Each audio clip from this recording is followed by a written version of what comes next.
Hey folks, Jonathan here. Cadillac, flathead. So intakes, options, 2-barrel. That's the only factory intake they made, and Edmunds made a two-barrel. I haven't seen any other brands, and the price starts out at about $1,900 or $2,000 for an intake. I'm not paying that. There's no way. So seen one on eBay that actually somebody had fabricated into a 4-barrel, but they had done it years and years ago. Now I thought about doing it myself, and when I seen this and what looked like good quality work, because the pictures was pretty close up. I seen a few little pits and stuff, nothing major, but anyway, I went ahead and bought one. So I haven't opened it yet. We're gonna go open it, see what it looks like. Hope it's good, so we're gonna swap this over to a 4-barrel old Rochester 4-jet.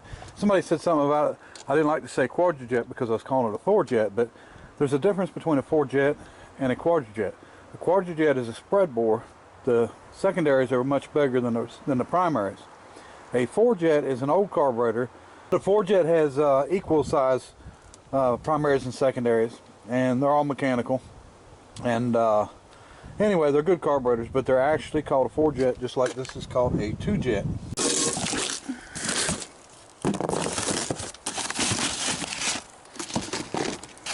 And here she is.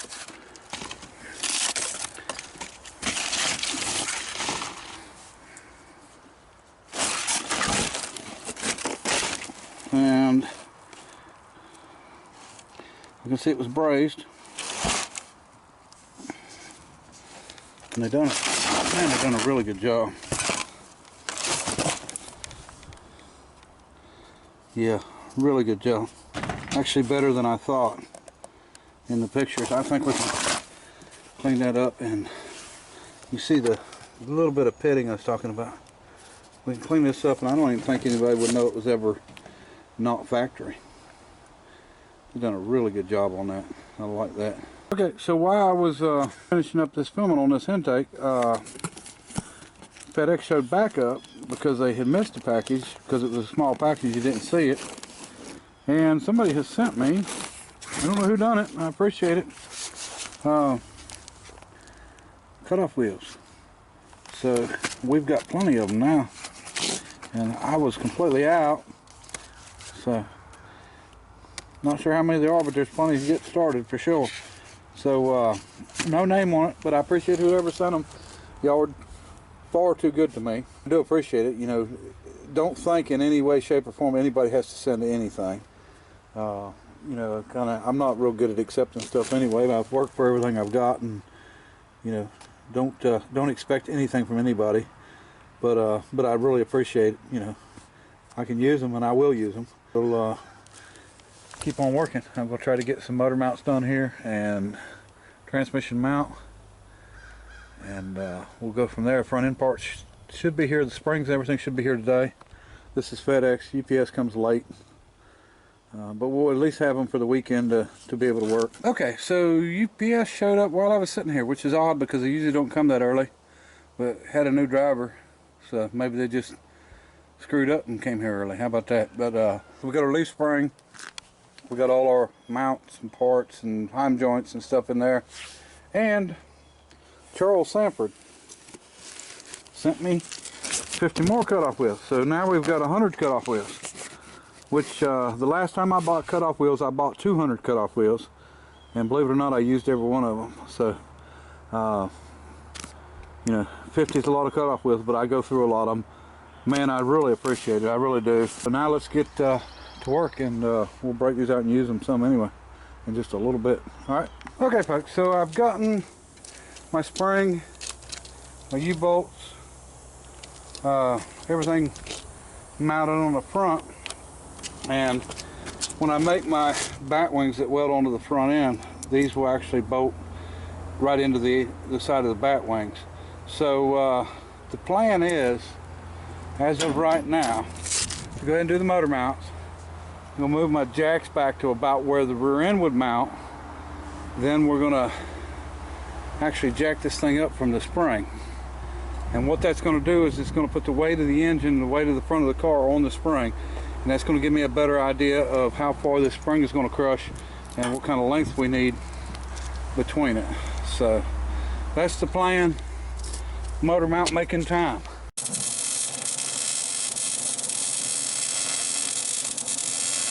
The motor mounts about done. Got a little bit more welding to do. I ended up putting the gusset in, 1/4-inch plate on top. Not the prettiest being that wide, but probably should have put a hole in it or something. I don't know. We'll figure out something later. But ended up we got a gap here, and the reason we got a gap here, back the engine's got to go back, and I'm going to show you why. Unfortunately, as good as this thing looks, nice and flat, we can't leave it that way. Let's stop with this manifold on, and hopefully you can see it, but the carburetor is facing that way. So we've got to let the back of the engine down until we get the carburetor level. And that's what we're working on now. And although we don't want to really let it down, you know, because I like the way it looks flat, we're going to have to. So let me let it down. But I hate to go more. I don't want the engine to look too goofy hanging back. Let's go a little bit. Go down to the board. There. I mean, honestly, I think it looks stupid. But since I'm using a stock manifold, not that stock manifold, but a stock manifold, I don't have a whole lot of a choice. Okay, folks, we got a rear cross member end transmission bolted in, welded. Still got some welding to do on it, but it's pretty close. But made it where I could bolt it in and out. Really didn't need to because I always make the floors unbolt, but you never know. So there you go. That's that, and we're going to take off the jack stand and put jacks under each side of the spring, and we're going to jack it up to get the weight on the spring itself and see what we've got for suspension and how wide that spring's going to be, so we'll get an idea where we need to mount our bat wings on our axle. Alright, so we're moving right along. This is sort of what I was talking about on the bat wing. This is just a quick cutout and drawing, but these will go here. This bolt hole here is for our spring. That's what it sets our height, depending on where we put that at. And then our radius rods hook top and bottom, come back. One above and one below the steering. And that's what we use to set our caster. And everything should work out good. We just got to figure out, you know, exactly what we want for these, cut them out. We could drill multiple holes to change the heights or whatever, but basically that's what we need.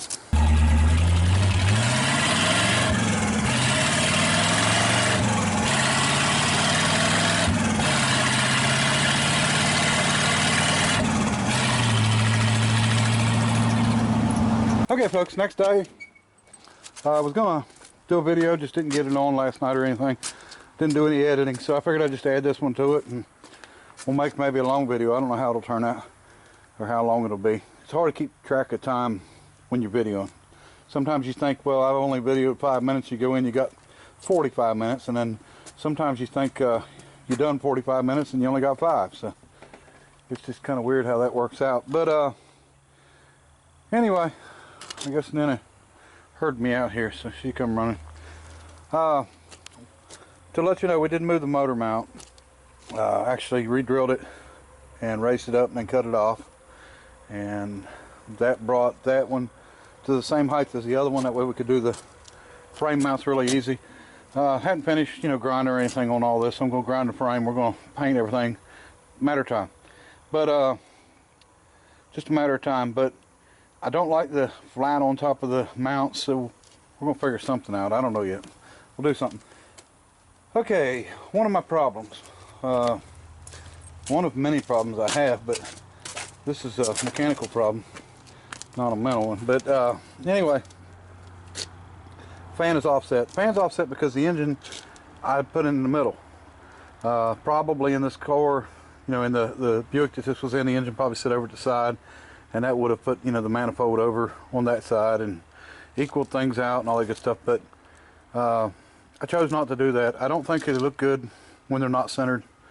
It's just, you know, the first thing you can see when you look here, it's just the valve cover is just not centered on the firewall. So I don't like that. So that's how we put it in there. Well, the fan is so tall that if we would have centered it, it would have been coming up really high anyway. You know, the radiator tank's here, and then the hose would be down here, so that it's gonna nail it no matter what. And if it's centered, it's still gonna get it over here if it was offset to the side. So the point is unfortunately, maybe everybody won't criticize me too bad for this, but I ordered a radiator with an electric fan. And I normally don't run them, I don't like to run them, but in some cases, you know, I didn't see any good way around it. So that's what we decided to do. I didn't want to raise the grill up at a stupid height, you know, to make it clear and then not look good. So another thing too, engine. You know, we was playing with the how level or unlevel make the engine, you know, for the carburetor to be flat. But here's the deal.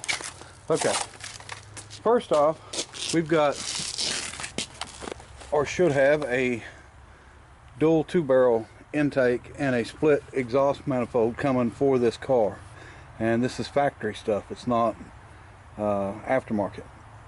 So I'll give you all a way bigger update and stuff. There's a video of it when it comes in. Now it's in rough shape, but you know, everything I get's in rough shape. So I mean, it's not like it's a surprise or anything new to me. So, well, and actually I prefer it like that. You know, you can get stuff in rough shape at a better price than you get stuff really nice. And I don't mind fixing it. Sometimes fixing it is part of the enjoyment of having it. So, you know, it all works out really well. So the engine is tilted back, but it's not back as far as it needed to be to get this carburetor level. So what I had decided, to keep it from looking really stupid, lean back too far, and then to get the carburetors level, I've got to do a lot of work on the manifold, and when I get it and everything, I got to resurface it, a lot of stuff like that. So I will, if I need to, make plates to go under the carburetors and, you know, wedge them to level the carburetors out. And I decided that I would rather do that than have the engine leaning so far that it just didn't look good. You know, so that's as far back as we're going to lean it, where you see it right there. And you know, to get it where the carburetor looks straight, it had to go, you know, about 2.5 inches farther down in the back, and it just did not look good. So we chose not to go that way. Okay, so back to the front end. This is what we need to do next. I'm going to build some bat wings, and let me find my bat wing I made. This was just a really quick draw. This is not final product. This is just something to throw together. But basically, that's where it's going to be. It's going to be straight up and down. We'll adjust the height by where we drill the hole. I think I mentioned that. And I'm going to cut out a better one, you know, out of a thinner piece of cardboard. I don't like this corrugated cardboard. And our radius rods will run off of it, and then we'll start by getting this welded and tacked on. And the only bad part is we really won't be able to put any weight on it because we don't have a radius rods. I don't have the steel yet to build them, and I do have all the ends. I just don't have the steel. Maybe I'll get lucky and find something around here, but I'll probably cut one out of 1/4 inch plywood and then use that as a jig to go around it with the plasma cutter, and we'll cut these out of 1/4 inch. Okay folks, you can see these little cracks in the dirt, and if you look around the side, you see the green. Now I'm going to tell you the crazy part of this. My wife got this dirt for me. You can see these three too. She had gotten this dirt and put it in this for me and brought me the seeds and all this good stuff. And the thing is she knew to find some dark soil. Now you can see this looks really light because of the sand. But what she didn't know is I had been dumping my sandblasting sand out back, which is coal dust. So the dark in all of this is coal dust, and she didn't know, and I didn't think to tell her. And so that was why I was wondering whether these things was going to germinate or not, but I guess it don't matter. They did germinate. So we'll keep an eye on them, and once they grow up a little bit, we'll get them transferred. I think some people made suggestions about a fence. I got chain link fence I can plant them beside, and as long as we can keep them away from the animals, the dogs. So, all right. I shouldn't do that, but can't help myself. All right, I just enjoy watching them grow. Okay, folks, here's the progression of the bat wing. There's the first one, just the quick sketch. There's the second one. I just copied it and then recut it the way I wanted it. And then there's our plywood one. This is what we're going to use for the pattern to cut it out with the plasma. Let's get at it. All right, folks, here we go. Cut out. And just remember that it's going to be bigger than your pattern. By whatever length it is from the edge of your tip to your spot where you cut. Okay, folks, we'll call it a video. I did get these cut out. Did not get them drilled or ground or anything. Getting late. I've got some other things I need to do tonight. And hopefully tomorrow I'll have the bat wings on, and I don't know what I'm going to do after that. If I don't have the radius rod, we'll start on something different, but still got to box the front of the frame, a few other little things, but looking good, coming along. Still got engine to clean up, and we still got to do the rear seal when we pull the engine back out. We'll reseal the valve cover, we'll reseal the lifter cover on the side, and unfortunately take our fan off.